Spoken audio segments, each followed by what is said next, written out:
మాది నస్కల్ మెదక్ జిల్లా నిజాంపేట్ మండల్ నస్కల్ గ్రామము. గత 2 సంవత్సరాల నుంచి రోడ్డు చాలా కంకర లేచి బయటకు పోయిన మనుషులు ఇంటికి వచ్చేదాకా మాకు ఇబ్బందులుగా ఉంది.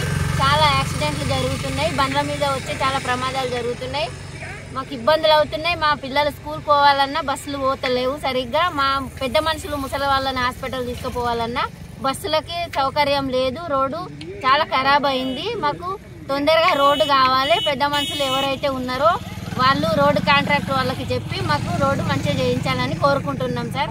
ధన్యవాదాలు.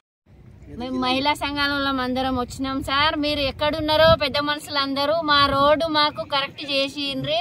పొద్దున లేస్తే సాయంత్రం దాకా మా వాళ్ళు మాకు ఇంటికి ఎట్లొస్తారా అని రోడ్డును చూసి భయపడుతున్నాము. గత 2 సంవత్సరాల నుంచి రోడ్డు అసలే బాగలేదు, చాలా యాక్సిడెంట్లు అవుతున్నాయి, మాకు ఇబ్బందులు అవుతున్నాయి సార్. పిల్ల చెల్ల పెద్ద మనుషులు ముసలి వాళ్ళను హాస్పిటల్ తీసుకుపోవాలన్నా మా వాళ్ళకి ఇబ్బందులు అవుతున్నాయి. మీరు ఖచ్చితంగా మమ్మల్ని స్పందించాలి సార్. మీరు ఎక్కడున్నారో అందరూ పెద్ద మనుషులు అందరూ కూడా.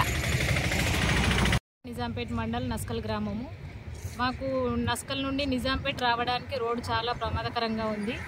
గత 2 సంవత్సరాల నుండి రోడ్డు కంకర వేసి వదిలేసిరు. కాంట్రాక్టర్ గారు దాన్ని పట్టుకున్నారేమో కానీ దాన్ని చేసిన పని లేదు. మెయిన్ రోడ్కి రావాలంటే గుంతలతోని కంకర మీద ఆటోలు రావడానికి ఇబ్బంది ఉంది. మేము ఎటన్నా బయటకు వెళ్ళాలంటే కూడా ఆ రోడ్డు ద్వారా 2-3 గంటలు వెయిట్ చేస్తే కానీ మాకు ఈ రోడ్డు నిజాంపేట రావడానికి వీలు అయితే లేదు.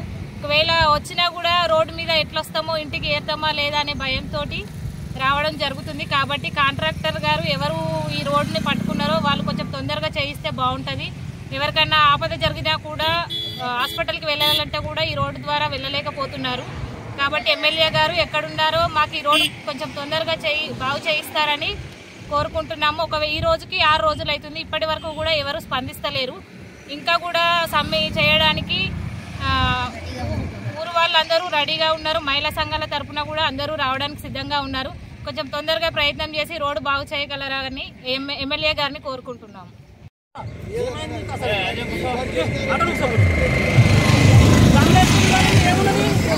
ఎందుకంటే